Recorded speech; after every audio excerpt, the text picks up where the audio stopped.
بسم اللہ الرحمن الرحیم بسم اللہ الرحمن الرحیم وَأَمَّا قَوْلُكَ إِنَّ مَرْجِعَ تَدَارُكِ مَفْسَدَةِ مُخَالَفَةِ الْحُكْمِ الْوَاقِعِ بِالْمَصْلَحَةِ الثَّابِتَةِ فِي الْعَمَلِ عَلَى تِلْكَ مُؤَدَّى الْأَمَارَةِ إِلَى التَّسْرِيبِ الْبَاطِلِ إِلَى آخِرِہ۔ وہ بات چل رہی تھی ان قلت کی کہ جس کا خلاصہ یہ تھا کہ جناب اگر آپ مصلحت سلوکیہ کے قائل ہو بھی جائیں تو بھی بات وہیں کھڑی ہے۔ آپ بھی کہتے ہیں کہ مؤدّی امارہ پر عمل کرنا ہے اور مسببہ بھی یہی کہتے ہیں۔ تو جوابات چل رہے تھے، آج شیخ عالم اس بات پر پہنچے ہیں۔ پہلے اس اشکال کو واضح کرتے ہیں پھر جواب دیں گے ففی ہے کہہ کر۔ ممکن ہے کوئی شیخ عالم کو یہ کہے، ایک قسم کا چوتھا حل ہو گیا، یہ چوتھا طریقہ ہو گیا کہ چلو ہم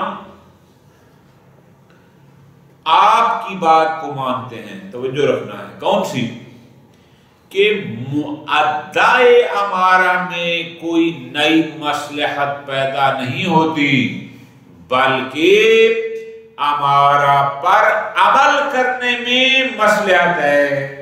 مان لیا آپ کی بات، ٹھیک ہے۔ اچھا، اب اگر امارہ نے خلاف واقع حکم کو بیان کیا، واقع میں ظہر واجب تھی، امارہ نے کہا جمعہ واجب ہے، تو آپ کے بقول امارہ پر عمل کرنے میں مصلحت ہے، مان لیا، ٹھیک ہو گیا۔ اب اس نے جمعہ پڑھ لیا تو ظہر ترک ہو گئی یا نہ ہو گئی؟ ہو گئی۔ تو ترک ظہر میں مفسدہ تھا یا نہیں تھا؟ یقیناً تھا، کیونکہ ہم نے پڑھنی تھی اور نہیں پڑھی تو ترک میں مفسدہ تھا۔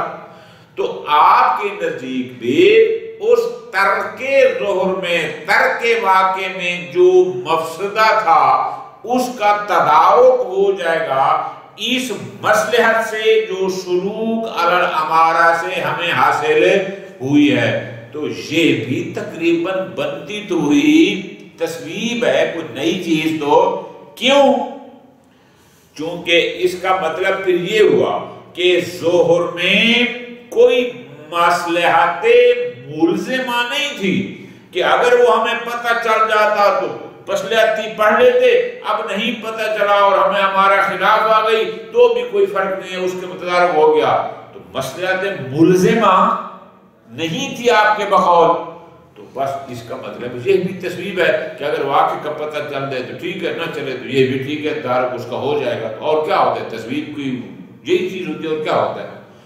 ففی یہ فرماتے ہیں نا، بات کو سمجھو۔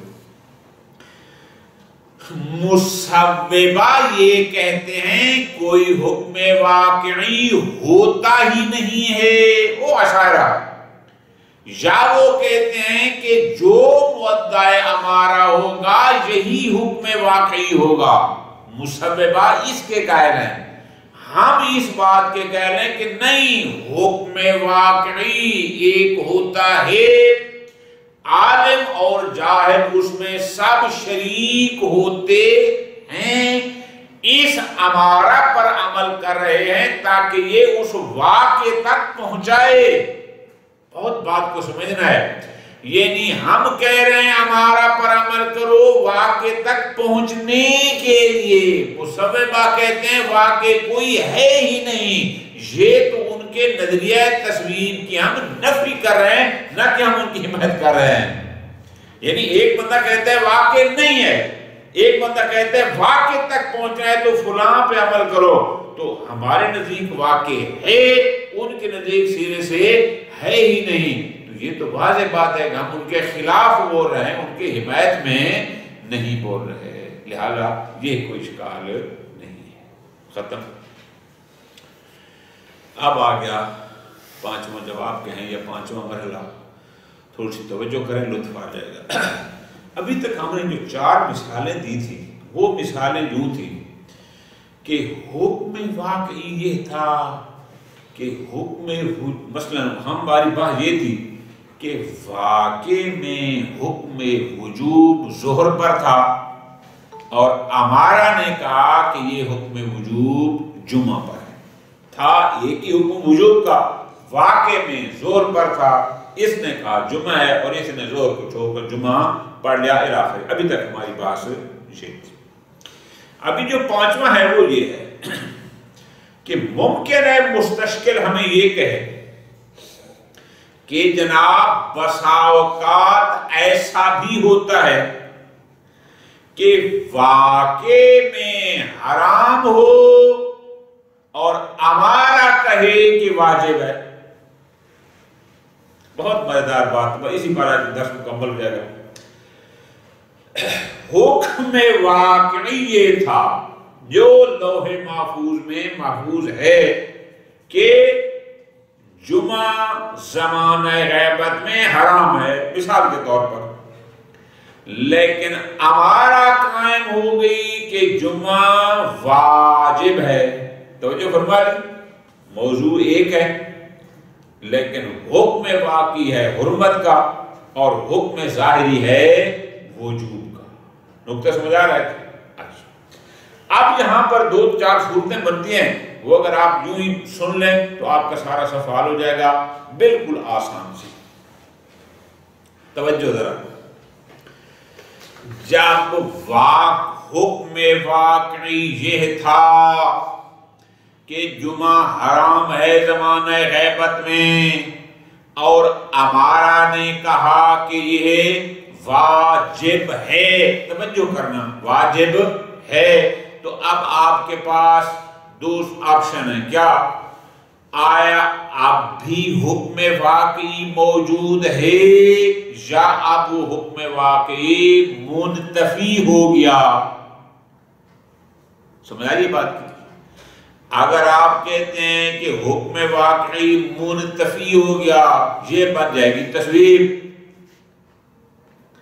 اور اگر آپ کہتے ہیں کہ حکم واقعی موجود ہے تو پھر بات یہ ہوگی آیا حکم ظاہری پھر جمعہ والا وجوب کا ہوگا یا نہ ہوگا. اگر آپ کہتے ہیں کہ حکم ظاہری وجوب جمعہ کا نہیں ہے تو اس کا مطلب ہے پھر آپ نے امارہ پر عمل ہی نہیں کیا، حالانکہ عمل کرنا تھا، آپ اس کو حجت سمجھتے پھر آپ اس پر عمل ہی نہیں کر رہے ہیں. ہوگا؟ اچھا، تو دو صورتیں ہوگی. اور اگر آپ کہتے ہیں کہ حکم واقعی بھی ہے اور حکم ظاہری بھی ہے تو یہ ہو جائے گا اجتماع ضدین. کیا کہ ایک ہی موضوع ہے، وہ ہے صلاۃ الجمعہ، اور حکم ہے دو، ایک ہے حرمت کا اور ایک ہے وجوب کا. یہ بھی عقلاً درست نہیں ہے. سمجھ آ گئی بات کی؟ اب آپ کے نظریہ مصلحت سلوکیہ پر بھی اگر ہم عمل کرتے ہیں تو یہ خرابیاں لازم آتی ہیں. کون سی؟ یا ہمیں قائل ہونا پڑے گا کہ حکم واقعی منتفی ہو گیا، یہ تصویر بنتی ہے، یا ہمیں قائل ہونا پڑے گا کہ حکم ظاہری یعنی جمعہ واجب نہیں ہے تو اس سے لازم آئے گا پھر ہم نے امارہ پر عمل ہی نہیں کیا، یا پھر اس سے کیا لازم آئے گا اجتماع متضادین. کیا مطلب کہ نہیں حکم واقعی برقرار ہے، امارہ کے مطابق حکم ظاہری برقرار ہے تو لازم آئے گا کہ ایک ہی صلاۃ جمعہ وہ واجب بھی ہے وہ حرام بھی ہے. یہ آپ کی اگر ہم ہمارے یعنی مصلحت سلوکیہ پر عمل کریں تو بھی صورتحال یہ ہے. شیخ عالم جواب دیتے ہیں کہ نہ، آپ نے بات کو سمجھا نہیں. اجتماع المتضادین وہاں ہوتا ہے کہ ایک ہی موضوع پر دو حکم ہوں. یہاں پر موضوع ایک نہیں، بہت لطف لینا ہے. یہاں پر موضوع دو ہیں. اچھا کیسے؟ حرمت صلاۃ الجمعہ کا حکم زمانہ غیبت میں یہ حکم واقعی ہے. واقعی کا مطلب آجان یہ ہوگا کہ تمہیں اس کا علم ہے وہ تو بھی حرام، تمہیں اس کا علم نہیں ہے وہ تو بھی، یعنی تم جاہل بسیط ہو، تم جاہل مرکب ہو، جو بھی ہو، اس سے اس کو کوئی، جس کو آپ منطق کی اصطلاح میں کہیں گے بشرط لا کہ صلاۃ جمعہ کا حکم واقعی حرمت ہے اور اس میں کوئی شرط وغیرہ نہیں ہے کہ تمہیں علم ہے تمہیں علم نہیں ہے الی آخری، بلکہ لا بشرط ہوگا شاید، اس میں کوئی شرط لا بشرط. ٹھیک ہے جی. جبکہ وجوب جمعہ کا جو ہمارا نکاح ہے اس کا موضوع کیا ہے کہ وجوب صلاۃ الجمعہ یہ حکم اس پر ہے اگر ہمارا تمہارے پاس ہے تو. ان دو موضوعات میں فرق کرو. حکم واقعی یہ ہوتا ہے ہمارا اس کے خلاف ہے، ہمارا اس کے موافق ہے. سمجھا گئی؟ تمہیں علم ہے تمہیں علم نہیں ہے، کچھ بھی ہو ان چیزوں سے لا بشرط، وہ اس کی ذات پر حکم ہے کہ وہ حرام ہے. جبکہ یہ جو حکم ظاہری ہے یہ ہے بشرط شے والا. بشرط شے کیا؟ کہ اگر ہمارا قائم ہو گئی وجوب صلاۃ جمعہ پر تو واجب ہے. بشرط شے والا موضوع اور ہوتا ہے اور لا بشرط والا موضوع اور ہوتا ہے. یہ موضوع مختلف ہیں. جب موضوع مختلف ہیں توجہ رکھنا تو اس کا مطلب ہے پھر اجتماع المتضادین ان پر صادق ہی نہیں آتا. پھر ممکن ہے آپ سوال اٹھا دیں چلو ٹھیک ہے جی بقول آپ کے یہاں اجتماع الدین نہیں آتا، موضوع مختلف ہیں، لیکن مقام عمل پر مکلف نے انجام تو اسی حکم ظاہری کو دینا ہے. نقطہ سمجھا گیا؟ حکم واقعی کو تو اس نے انجام نہیں دینا، اس نے پڑھنا ہے، یہ بھی کہ اس نے چھوڑنا ہے. پھر اس حکم واقعی کا فائدہ ہے کیا جس کو مکلف نے انجام ہی؟ فرماتے ہیں نا، اس کا فائدہ ہے. کیوں؟ جو عالم بے حکم الواقعی ہوگا اس پر اسی پر عمل کرنا واجب ہوگا. جو جاہل مقصر ہوگا اس پر لازم ہے کہ وہ اس پر عمل کرے، چونکہ یہ مقصر ہے، اگر انجام نہ دیا اس کو سزا ہوگی اس کی تقصیر کی بنیاد پر. اسی طرح اگر ہمارا موافق ہو گئی اس کے وہ حکم واقعی کے تو بھی اس نے اسی کو انجام دینا ہے. لہذا آپ یہ نہیں کہہ سکتے کہ پھر حکم کا کوئی فائدہ نہیں ہے، فوائد اس کے اپنے مقام پر موجود ہیں. خلاصہ کلام، توجہ آپ لطف لینا ہے.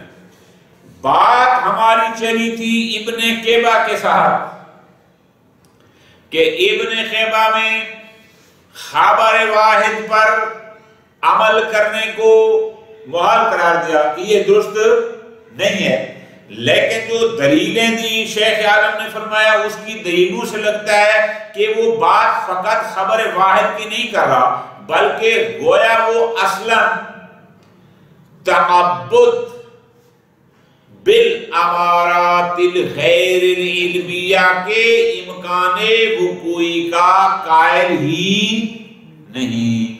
لیکن جہاں تک ہم نے ساری دلیلیں کے بعد یہ ثابت کر دیا کہ ہمارا غیر علمیہ کا تعبد ممکن ہے، یعنی امکان وقوعی رکھتا ہے. اگر شارع کہے کہ فلاں فلاں تم زن کا خاص کا یا ہمارا پر تمہارے لیے حجت ہے تو اس سے کوئی محال لازم نہیں آتا.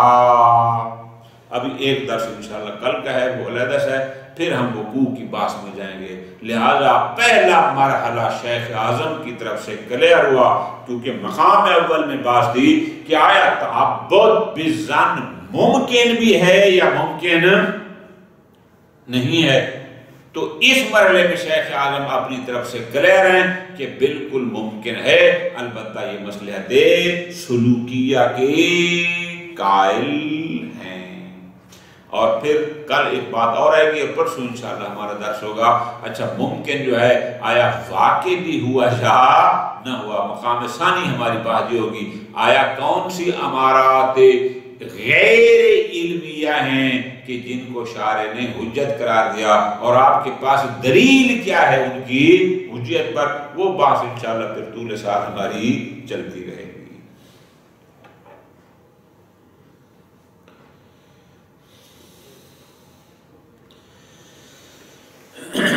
وَعَمَّ قَوْلُكَ، اور اگر آپ یہ اشکال کریں کیا کہ اِنَّا مَرْجِعَ تَدَارُكِ مَفْسَدَةِ مُخَالِفَةِ الْحُكْمِ الْوَاقِعِ بِالْمَصْلَحَةِ الثَّابِتَةِ فِي الْعَمَلِ عَلَى طِبْقِ مُعَدَّ الْأَمَارَةِ، حکم واقعی کوئی اور تھا، مُعَدَّ امارہ کوئی اور تھا، اور اگر آپ کہیں کہ اگر اس نے حکم واقعی کی مخالفت کی تو مخالفت میں ہوتا ہے یقیناً مفسدہ، تو اس مفسدے کا تدارک ہو جائے گا اس مصلحت سے جو اس سلوک کرنا ہمارا سے ہوگی۔ اگر آپ یہ کہیں تو ان مرجع فلان یہ بھی الی تسویب الباطل، تو اس کی برکشت بھی اسی تسویب باطل کی طرف ہے۔ کیوں؟ اس لیے کہ آپ جو کہہ رہے ہیں کہ امارہ پر عمل کرنے سے جو مصلحت ہوگی یہ تدارک کر لے گی حکم واقعی کی مخالفت کے مفسدہ کی، تو گویا آپ یہ کہہ رہے ہیں ناظرن الی خلو الحکم الواقعی حینئذ کہ اس حکم واقعی میں وجود میں یا حرمت میں مصلحت تھی لیکن مصلحت ملزمہ نہیں تھی کہ التی تکون فی فوتہا، تاکہ اس مصلحت کے فوت ہونے میں کوئی مفسدہ ہو۔ آپ تو کہہ رہے ہیں متدارک ہو گیا، گویا وہ مفسدہ ہی نہ رہا، یہ بھی تو تسویب ہو گئی نا کہ آپ کہتے ہیں شاید واجب ہو لیکن اس میں مصلحت مفسدہ ملزمہ نہ ہو، یا حرام ہو لیکن مفسدہ ملزمہ نہ ہو، یہ بھی تسویب ہو گئی۔ ففی جواب دیتے ہیں کہ نعم من و کون ھذا تسویبا، یہ درست نہیں ہے، یہ قابل قبول نہیں ہے، اس کو تسویب، توجہ میری جان، یعنی سلوک علی الامارہ سے اگر کوئی مصلحت آ جائے جو اس مفسدہ واقعی کا تدارک کر لے، اس کو تسویب نہیں کہتے۔ کیفا فرماتے ہیں کیسے تسویب ہو سکتی ہے، آپ بات کو سمجھیں، فرق کو سمجھیں۔ والمسببہ یمنعون حکم اللہ فی الواقع، جو تسویب کے قائل ہیں وہ کہتے ہیں سیرے میں کوئی حکم واقعی ہے ہی نہیں کہ جس میں عالم اور جاہل برابر ہوں، وہ سیرے سے حکم واقعی کے منکر ہیں، اس کے قائل ہی نہیں ہیں۔ اور ہم کیا کہہ رہے ہیں؟ ہم کہہ رہے ہیں بھائی حکم واقعی ہے، یہ ہمارا تمہیں لے کر وہاں پہنچائے گی، وہ کہتے ہیں واقع نہیں ہے، ہم کہتے ہیں واقع ہے۔ آپ کیسے کہتے ہیں یہ تسویب ہے؟ ہم تو الٹا ان کے رد کر رہے ہیں، ان کی مخالفت کر رہے ہیں، ان کے مقابل میں صریحاً بات کر رہے ہیں۔ فرماتے ہیں فَلَا يُقَالُ عِنْدَهُمْ، اس لیے کہ جو کہتے ہیں سرے سے حکم واقع ہے ہی نہیں، وہ یہ کیسے کہیں گے کہ ایجاب العمل، کہ عمل کرنا لازم ہے، بما اس پر کہ جو علی طریقاً الی، جس کو طریق الی الواقع قرار دیا گیا، والتعبد بترتیب آثاری، اور اس پر جو ظاہر میں اس کے آثار اس پر وہی واقع والے انجام دو۔ کیوں؟ اس لیے کہ ان کے لیے کوئی واقع ہے ہی نہیں، تو وہ کیسے کہے کہ یہ طریق الواقع ہے تم اس پر عمل کرو، کوئی واقع ہے ہی نہیں۔ لہذا التحقیق انتو مثل حالا من وجود الرد، نہ یہ کہ آپ کہتے ہیں یہ تسویب ہے، بلکہ یہ عقیدہ تسویب، یہ نظریہ تسویب کی رد ہے۔ وہ کہتے ہیں واقع نہیں ہے اور ہم کہتے ہیں ایک حکم واقعی ہے، یہ ان کی سپورٹ ہے یا ان کی مخالفت ہے؟ یہ صریحاً ان کی رد ہے، ہم ان کی بات کو ٹھکرا رہے ہیں، ہم کہہ رہے ہیں ایک واقع ہے، یہ امارہ تمہیں لے کر وہاں پہنچائے گی، وہ کہتے ہیں کہ واقع ہے ہی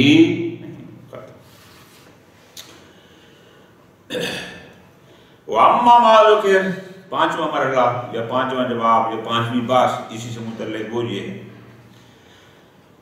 من، یہ بیان کریں ما ذُكِر کو، کہ اگر کوئی یہ کہے کیا کہ جناب ہم آپ کی بات مان لیتے ہیں کہ ایک حکم واقعی بھی ہے جس میں عالم اور جاہل برابر ہے، اور آپ کی یہ بات بھی مان لیتے ہیں کہ سلوک علی الامارہ میں مصلحت ہے، ٹھیک ہو گیا۔ اب اگر حکم ظاہری اور واقعی میں توافق نہ ہو، واقع میں کچھ اور تھا اور ظاہر میں کچھ اور ہے، اور ان کو اگر دونوں کو مان لیا جائے تو اس سے فلاں فلاں خرابی لازم آتی ہے جو میں نے آپ کو بتایا، یا امارہ پر عمل کو چھوڑنا ہوگا، یا تصویر کو قائل ہونا ہوگا، یا اجتماع ضدین۔ اب ذرا غور کرو، یعنی اگر کوئی یہ کہے من بیانیہ ہے، ما ذکر کا بیانیہ ہے، کیا یہ کہے کہ ان الحکم الواقعی، حکم واقعی مثلا حرمت کا تھا، اذا کان مفسدۃ مخالفت، اس کی مخالفت میں مفسدہ تھا، توجہ کرنا، مثلا حکم واقعی وجوب تھا تو اس کی مخالفت ترک میں مفسدہ ہوگا یا نہ ہوگا؟ ہوگا۔ اچھا، آپ نے عمل کیا امارہ پر، اس نے کہا کہ وہ واجب نہیں ہے، مثال کے طور پر، تو اب حکم واقعی کی مخالفت میں جو مفسدہ تھا بقول آپ کے، وہ مفسدہ متدارکتن، اس کا تدارک ہو گیا، کس سے؟ بمصلحت العمل علی طبق الامارہ، آپ کی نزدیک مصلحت سلوکیہ سے، چونکہ ہم نے امارہ کے مطابق عمل کیا، اس عمل کرنے میں ایک مصلحت تھی، یہ نے تدارک کر لیا اس حکم واقعی کی مخالفت کے مفسدہ کا، ٹھیک۔ تو اب ہم آپ سے پوچھتے ہیں کہ جب حکم واقعی کوئی اور، حکم ظاہری کوئی اور، مدعی ہمارا کوئی اور، تو اب ہمارا سوال ہے فَلَوْ بَاقِيَا فِي الْبَاقِ، آیا اب بھی وہ حکم اسی طرح ہے، او واقع والا، تو کان حکمن بلا صفہ، اس کا مطلب ہے حکم ہے لیکن اس میں مصلحت نہیں تھی، کیوں؟ کیونکہ اگر مصلحت اس کے ہونے میں ہوتی تو مخالفت میں مفسدہ ہوتا نا، اب مفسدہ ہو گیا تدارک، تو اس کا مطلب اس میں پھر کوئی مصلحت ہی نہیں۔ وَإِلَّا، اور اگر وہ اب واقع میں باقی نہ رہا تو ثابتا انتفاع الحکم فی الواقع، اس سے ثابت کیا گا کہ حکم واقعی منتفی ہو گیا امارہ کے آنے سے، تو منتفی ہونے کا مطلب ہے تصویب، کیا وہ حکم رہا ہی، یا وہ حکم ہے یا نہیں ہے، اگر ہے تو بغیر مصلحت کے، نہیں ہے تو تصویب ہے۔ فرماتے ہیں وَبِعِبَارَةٍ أُخْرَىٰ، ہم آپ کو ایک مثال دے کے سمجھاتے ہیں، مثال کیا ہے؟ فرماتے ہیں وہ یہ ہے اِذَا فَرَضْنَا الشَّيْءَ فِي الْوَاقِعِ وَاجِبًا، ہم فرض کرتے ہیں کہ واقع میں نماز جمعہ واجب تھی، وَقَامَتْ أَمَارَةٌ عَلَىٰ تَحْرِيمِهِ، امارہ قائم ہو گئی کہ زمانہ غیبت میں یہ حرام، واقع میں واجب تھے، امارہ نے کہا کہ یہ حرام ہے۔ اچھا، تو اب ہم کیا کریں؟ حکم واقعی ایک ہی موضوع ہے، صلاۃ الجمعہ، حکم واقعی وجوب، حکم ظاہری حرمت۔ اچھا، اب کیا کریں؟ فَإِن لَمْ يَحْرُمْ ذَلِكَ الْفِعْلُ، اگر آپ کہیں کہ وہ حرام نہیں ہے، اگر آپ حرمت کے قائل نہیں ہوتے، لم یجب العمل بالامارہ، اس کا مطلب ہمارا پر عمل کرنا واجب نہیں ہے، آپ نے سرے سے شروع کر ہمارا کیا ہی، حالانکہ آپ اس کی حجیت کے قائل تھے کہ ہمارا پر عمل کرنا لازم ہے۔ وَإِنْ حَرَمَ، اور اگر آپ کہتے ہیں کہ نہیں ہمارا پر عمل کرنا ہے اور اس کی وجہ سے حکم ظاہری کیا ہوگا؟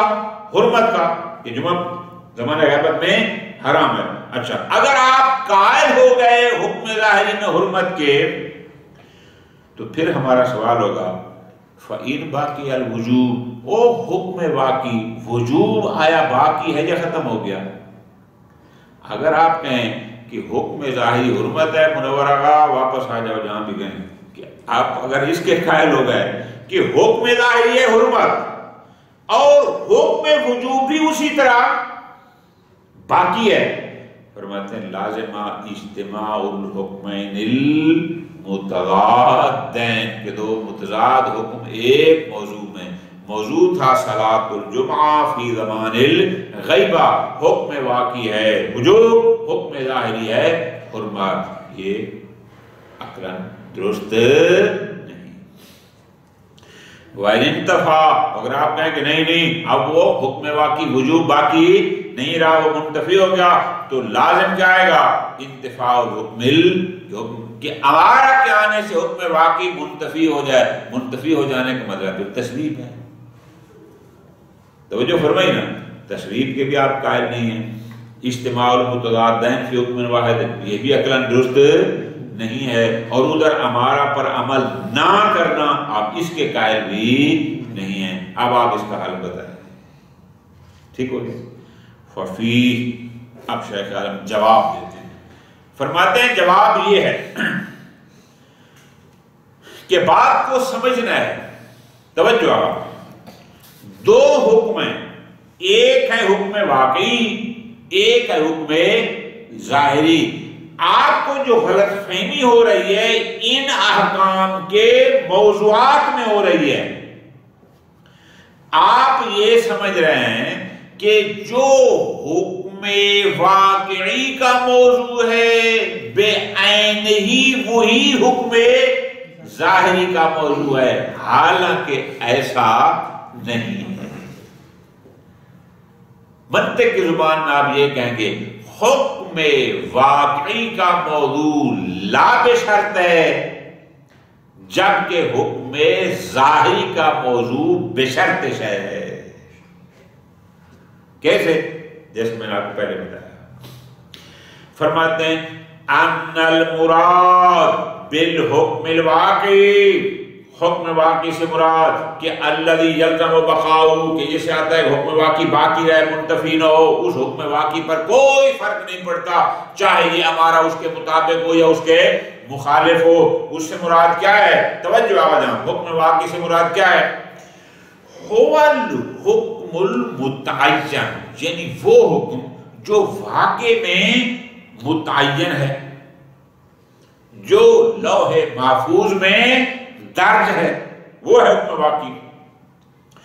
المتعلق بالعباد، جس کا عباد الہی سے لوگوں کے ساتھ تعلق ہے. ٹھیک ہو؟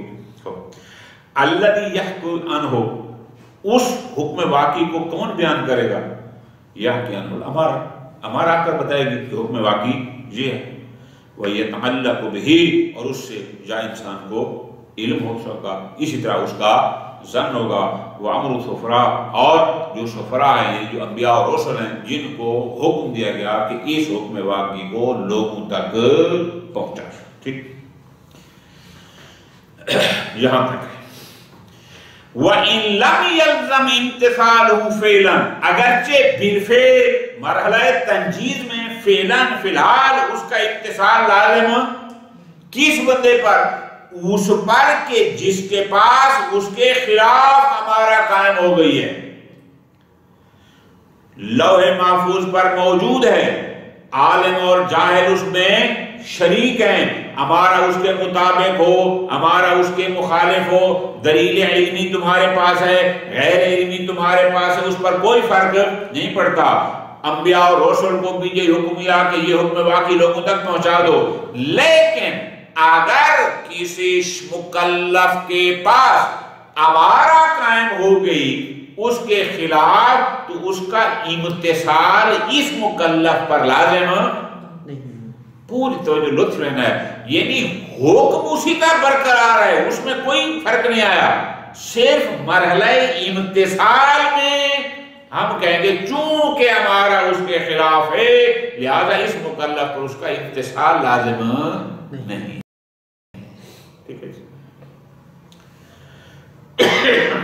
آگے فرماتے ہیں جناب بہت مزیدار، اگر مکلف نے اس حکم واقعی کا امتثال کرنا ہی نہیں ہے تو اس حکم کے واقعی ہونے کا فائدہ، کیونکہ امتثال تو اس نے کرنا ہے اس کا جو اس کو ہمارا نے بیان کیا ہے نا، حکم ہے لیکن آپ کہتے ہیں کہ ہمارا اس کے خلاف ہے، امتثال اس پر نہیں ہے، جو نہیں ہے تو اس حکم واقعی ہونے کا فائدہ جب امتثال ہی اس کا نہیں ہے۔